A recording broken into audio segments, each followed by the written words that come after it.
Hi friends, ഇന്നൊരു മാങ്ങ പച്ചടിയുടെ റെസിപ്പിയാണ് കാണിക്കുന്നത്. ചോറിൻ്റെ കൂടെയൊക്കെ കുഴച്ച് കഴിക്കാൻ പറ്റിയ നല്ല ടേസ്റ്റി ആയിട്ടുള്ളൊരു കറിയുടെ റെസിപ്പി. ഇത് തമിഴ്നാടിൻ്റെ കറിയാണ്. അവർ പല രീതിയിലാണ് ഇത് ചെയ്യുന്നത്. അതിൽ നിന്ന് നല്ല ടേസ്റ്റി ആയിട്ടുള്ളൊരു മെത്തേഡാണ് കാണിക്കുന്നത്. ഇതാ ഒരു മീഡിയം സൈസ് മാങ്ങ എടുത്തിട്ടുണ്ട്. ഒരു കൈവെള്ള വലുപ്പമേ വരുന്നുള്ളൂ. നല്ലവണ്ണം അത് കഴുകി തുടച്ചെടുത്തിട്ടുണ്ട്. ഇതേ വലുപ്പത്തിൽ കുറച്ച് വലുപ്പമായിട്ട് തന്നെ അരിഞ്ഞെടുത്ത് മാറ്റി വയ്ക്കുക. ഒരേ വലുപ്പത്തിൽ അരിയ തൊലിയോടുകൂടി അരിഞ്ഞ് മാറ്റി വയ്ക്കുക. ഇനി കടായിൽ എണ്ണ ചൂടാക്കാൻ വെച്ചിട്ടുണ്ടായിരുന്നു. കടുകിടുക. കുറച്ച് ഉഴുന്നുപരിപ്പ് കൂടെ ചേർക്കുന്നുണ്ട്. ഉഴുന്നുപരിപ്പ് നിർബന്ധമില്ല. ജീരകം നിർബന്ധമാണ്. കടുകിനേക്കാൾ കുറച്ച് കൂടുതലായിട്ട് ജീരകം ഇടുക. ജീരകം ഒന്ന് പൊട്ടിയതിന് ശേഷം വേണം അടുത്തത് ചേർക്കാനായിട്ട്. ഒരേ ഒരു പച്ചമുളക്, 2-3 വറ്റൽമുളക്, കുറച്ച് കറിവേപ്പിലൂടെ ചേർക്കുക. കുറഞ്ഞ തീയിലൊന്ന് ഇളക്കിയെടുക്കുകയാണ്. അതൊന്ന് ഇളക്കിയെടുത്തിട്ടുണ്ട്. 4-5 ചെറിയ ഉള്ളിയാണ് കനം കുറഞ്ഞരിഞ്ഞ് അതുകൂടെ ചേർക്കുക. കൂടെ തന്നെ ഒരല്പം കായപ്പൊടി ചേർത്തിട്ടുണ്ട്. ഇനി ചെറു തീയിൽ തന്നെ ഉള്ളി ഒന്ന് വഴറ്റിയെടുക്കണം. ഒരുപാടൊന്നും ബ്രൗൺ ആകേണ്ട ആവശ്യമില്ല. ആ പച്ച ടേസ്റ്റ് ഒന്ന് മാറിയാൽ മതിയേ. ഉള്ളി വഴന്നിട്ടുണ്ട്. ഇനി ഒരല്പം മഞ്ഞൾപ്പൊടിയോടെ ചേർത്ത് ആ എണ്ണയിലൊന്ന് ഇളക്കിയെടുക്കുകയാണ്. തീയെ നന്നായിട്ട് കുറച്ച് തന്നെ ഇടുക.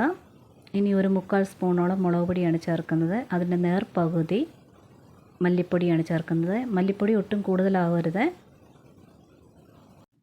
കുറഞ്ഞ തീയിൽ തന്നെ ഈ പൊടിയോടെ ചേർത്തുകൊണ്ട് നന്നായിട്ടൊന്ന് ഇളക്കിയെടുക്കുക. പൊടി നല്ലവണ്ണം ഒന്ന് ചൂടാകണേ.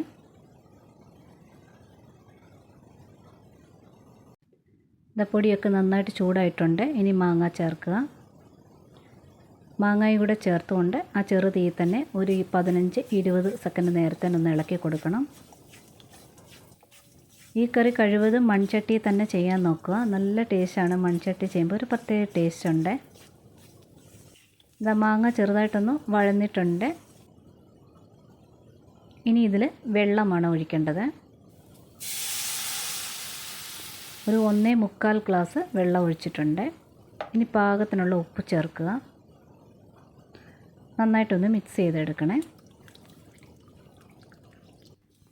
ഇനി ഇത് നല്ലവണ്ണം ഇളക്കി ഉപ്പൊക്കെ ഒന്ന് ചെക്ക് ചെയ്തതിന് ശേഷം മൂടി വേവിക്കണം. മാങ്ങ നല്ലവണ്ണം വേകണം. ആദ്യമേ ഒന്ന് ഫുൾ ഫ്ലെയിമിലിട്ടിട്ട് നല്ലവണ്ണം ഒന്ന് വെട്ടിത്തിളച്ചതിന് ശേഷം ഒരു മീഡിയം ഫ്ലെയിമിലോട്ട് മാറ്റിയിട്ട് ഒരു 6-7 മിനിറ്റ് നേരത്തേനെ വേവിച്ചെടുക്കണം. ഇടയ്ക്കിടയ്ക്കൊന്ന് തുറന്നിട്ട് ഒന്ന് ഇളക്കി കൊടുക്കുകയും കൂടെ വേണം. മാങ്ങ നല്ലവണ്ണം വെന്ത് കിട്ടണം. അതായത് ഹൽവ പോലെ, ഈ ജെല്ലി പോലെ എന്നൊക്കെ പറയത്തില്ലേ, അതുപോലെ മാങ്ങ വെന്ത് കിട്ടണം. അതേപോലെ തന്നെ ഉടഞ്ഞു പോകാതെയും കിട്ടണം. നല്ലവണ്ണം വെന്തതാണ്. ഇതൊന്നും ഉടഞ്ഞ് കലങ്ങിയിട്ടൊന്നുമില്ല. ഇതുപോലെ തന്നെ കിട്ടണം. ഇങ്ങനെ ഒന്ന് പ്രസ് ചെയ്യുമ്പോഴത്തേന് നല്ല ജെല്ലി പോലെ കിട്ടണം. ഇങ്ങനെ ആയതിനു ശേഷം മാത്രമേ അടുത്ത ചേരുവകളൊക്കെ ചേർക്കാവേ. ഒരു ചെറിയൊരു ബൗളിൽ വെള്ളം എടുത്തിട്ടുണ്ട്.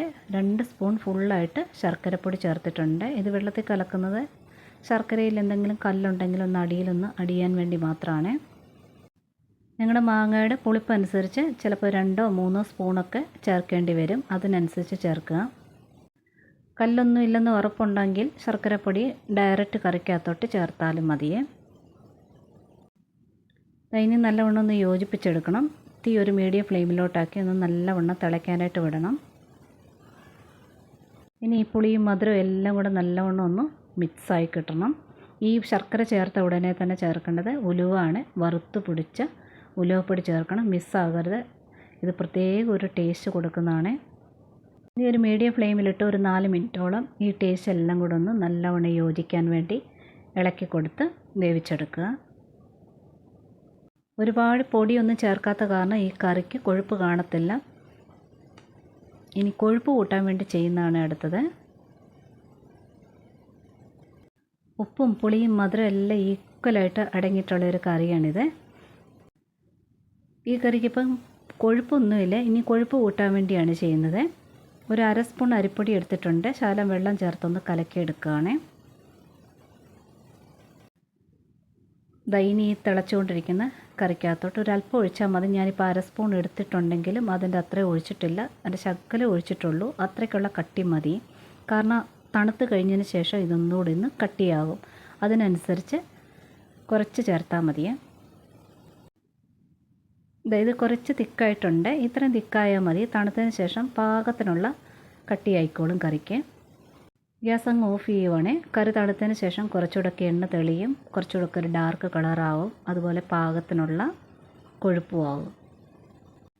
വീണ്ടും പറയുന്നു, ഉപ്പും പുളിയും മധുരവും മാങ്ങ ഇട്ട കറി ആകുമ്പോഴത്തേന് നിങ്ങൾ ചട്ടി വെക്കാൻ വേണ്ടി നോക്കുക മാക്സിമം. കറിക്ക് നല്ല ടേസ്റ്റാണ് ചട്ടി വെക്കുമ്പോൾ. നല്ലൊരു ഡാർക്ക് കളറാകുകയും ചെയ്യും കറി. പിന്നെ വറുത്ത് പിടിച്ച ഉലുവാപ്പൊടി ചേർക്കാൻ വേണ്ടി മിസ്സാകരുത്. അതൊരു പ്രത്യേക ടേസ്റ്റ് കൊടുക്കും ഈ കറിക്ക്. ട്രൈ ചെയ്ത് നോക്കും. ഇഷ്ടപ്പെട്ടിട്ടുണ്ടെങ്കിൽ കൂട്ടുകാർക്കൊക്കെ ഷെയർ ചെയ്ത് കൊടുക്കുക. ലൈക്കും കമൻറ്റും തന്ന് സപ്പോർട്ട് ചെയ്യാൻ വേണ്ടി മറക്കരുത്. നോട്ടിഫിക്കേഷൻ ബെൽ ബട്ടണിലെ ഓൾ ഓപ്ഷൻ ഒന്ന് എനേബിൾ ആക്കിയിടാൻ കൂടി മറന്നു പോകല്ലേ. ഇതുവരെ തന്ന സപ്പോർട്ട് എല്ലാം ഒരുപാട് നന്ദിയുണ്ട്. ഒരുപാട് സ്നേഹത്തോടെ താങ്ക്സ് ഫോർ വാച്ചിങ്.